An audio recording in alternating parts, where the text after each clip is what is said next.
Hello everyone, welcome to our YouTube channel HR the way to success. स्वागत है आप सब लोगों का हमारे YouTube channel HR the way to success में एक और नई वीडियो में। आज की वीडियो का टॉपिक रहेगा तमिलनाडु के प्रमुख उत्सव, मेजर फेस्टिवल्स इन तमिलनाडु। ठीक है, तमिलनाडु के जो फेस्टिवल्स के ऊपर ये वीडियो रहेगी, तो ज़्यादा टाइम वेस्ट ना करते हुए आइए वीडियो को स्टार्ट करते हैं। तमिलनाडु के प्रमुख त्योहारों में पोंगल, जिसको फसल उत्सव भी कहते हैं, पुंथुडू तमिल नववर्ष। पुंथुडू क्या होता है कि नए वर्ष का एक सेलिब्रेशन होता है। थाईपुसम भगवान मुर्गा को समर्पित होता है। और कार्तिकेय दीपम दिवाली की तरह एक दीप उत्सव है। ये शब्द तमिलनाडु के उत्सवों में शामिल है। इनमें पोंगल सबसे महत्वपूर्ण है, जो 4 दिनों तक मनाया जाता है और इसमें फसल, सूर्य और मवेशियों की पूजा की जाती है। तो यहाँ पर आप लोगों को क्या समझ आए कि जो पोंगल उत्सव है वो है फसल का उत्सव होता है। पुंथुडू जो है वो एक न्यू ईयर का फेस्टिवल होता है, नववर्ष उत्सव होता है।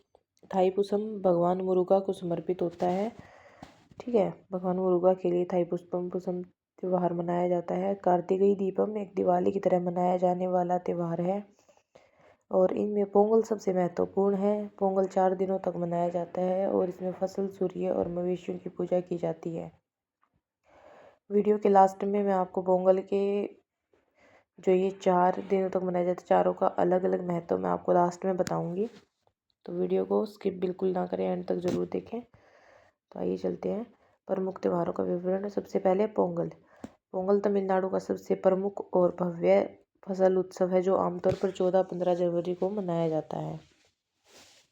ठीक है, जो पोंगल है वो तमिलनाडु का त्यौहार है और यह 14 या 15 जनवरी को मनाया जाता है। पोंगल 4 दिनों तक मनाया जाता है। भोगी पोंगल, पुरानी चीज़ों को त्यागना। थाई पोंगल, सूर्य पूजा। मट्टू पोंगल, मवेशियों की पूजा। और कन्नुम पोंगल। ये जो 4 तरह तक पोंगल है, भोगी पोंगल, थाई पोंगल, मट्टू पोंगल और कन्नुम पोंगल, इनके बारे में वीडियो के लास्ट में आपको अच्छे से समझा दूंगी कि क्या क्या होता है इसमें। ठीक है, तो ये सब मैं आपको लास्ट में बताऊंगी। और आता है इसी उत्सव के दौरान मट्टू पोंगल पर जल्लीकूट, बैलों को वश में करने का खेल भी आयोजित किया जाता है। यहाँ पर हमारा शॉर्ट क्वेश्चन भी बन रहा है कि जल्लीकट्टू क्या होता है। जल्लीकट्टू होता है बैलों को वश में करने का खेल। ठीक है, और ये कब मनाया जाता है? मट्टू पोंगल पर। नेक्स्ट चलते हैं, ये पोंगल की जो है फोटो है, इसमें अनाज की पूजा हो रही है। अब आ जाते हैं नेक्स्ट, सेकंड फेस्टिवल है पुंथुडू। यह तमिल नववर्ष है, जो तमिल कैलेंडर के चितिराई महीने के पहले दिन मनाया जाता है। ठीक है, यानी कि हम अपनी लैंग्वेज में देखें तो चैत्र महीने के पहले दिन मनाया जाता है तमिल नववर्ष के, तमिल कैलेंडर के अनुसार।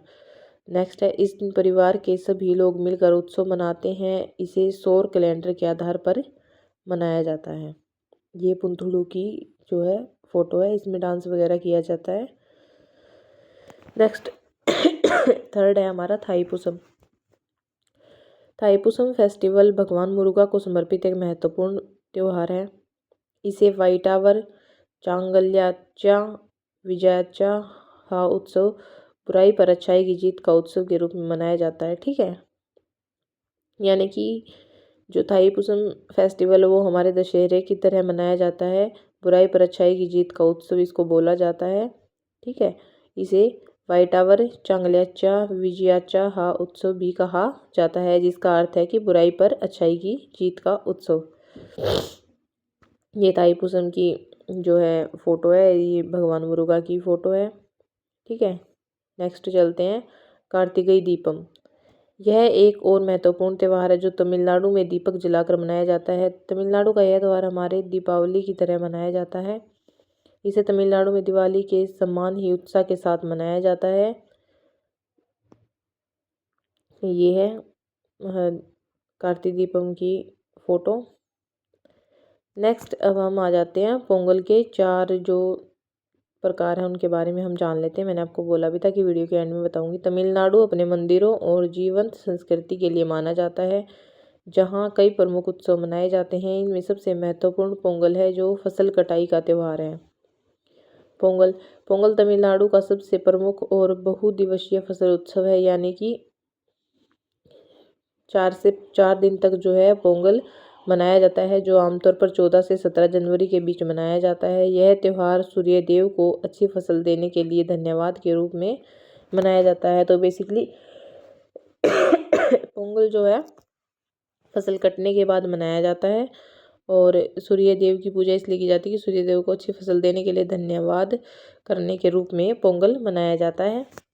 अब आ जाते हैं सबसे पहले भोगी पोंगल। यह 4 दिवसीय उत्सव का पहला दिन होता है, जिसमें लोग अपने घरों की सफाई करते हैं और पुराने अनुपयोगी सामानों को जलाकर नए की शुरुआत का स्वागत करते हैं। भोगी पोंगल का अर्थ है कि जो अनयूजेबल चीज़ें होती हैं, जो कूड़ा कचरा होता है, साफ सफाई लोग करते हैं और कचरे को बाहर निकाल कर जला देते हैं और नई चीज़ों का शुरुआत का स्वागत करते हैं। नेक्स्ट है सूर्य पोंगल, और यह पोंगल दिवस का सेकंड डे होता है। इसमें सूर्य देव की पूजा की जाती है। इस दिन पोंगल चावल, दूध और गुड़ से बना एक मीठा व्यंजन तैयार किया जाता है और सूर्य देव को चढ़ाया जाता है। भोगी पोंगल के दिन घरों की साफ सफाई करते हैं और पुराने सामान को जलाकर नए की शुरुआत करते हैं। सेकंड डे सूर्य पोंगल के दिन चावल, दूध और गुड़ से बना एक मीठा व्यंजन होता है पोंगल, उसको तैयार करते हैं और सूर्य देव को चढ़ाते हैं और अच्छी फसल देने के लिए सूर्य देव का धन्यवाद करते हैं। नेक्स्ट थर्ड है हमारा मट्टू पोंगल। ये तीसरा दिन होता है पोंगल उत्सव का और इस दिन मवेशियों यानी कि गायों और बैलों को समर्पित है यह दिन, जिन्हें सजाया जाता है। यानी कि मट्टू पोंगल के दिन गायों और बैलों को सजाया जाता है, इनकी पूजा की जाती है और कुछ क्षेत्रों में इस दिन प्रसिद्ध जल्लीकट्टू यानी कि जल्लीकट्टू मैंने आपको बताया था कि सांडों को वश में करने का एक पारंपरिक खेल होता है, इसका भी आयोजन मट्टू पोंगल के दिन किया जाता है। अब आती है वैकुंठ एकादशी।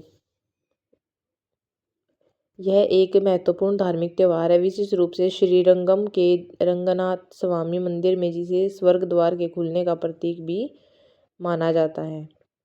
ठीक है, फिर आती है आठीदीपम यानी कि दिवाली।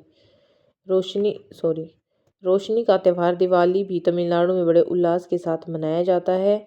ये उत्सव तमिलनाडु की समृद्ध सांस्कृतिक विरासत और परंपराओं को दर्शाते हैं। तमिलनाडु के त्योहारों और आयोजनों के बारे में अधिक जानकारी तमिलनाडु टूरिज्म की वेबसाइट पर भी उपलब्ध है, वहाँ से भी आप देख सकते हैं। और किसी को कुछ समझ ना आया तो आप कमेंट्स कर सकते हो। बाकी मिलते हैं नेक्स्ट वीडियो में। Thanks for watching.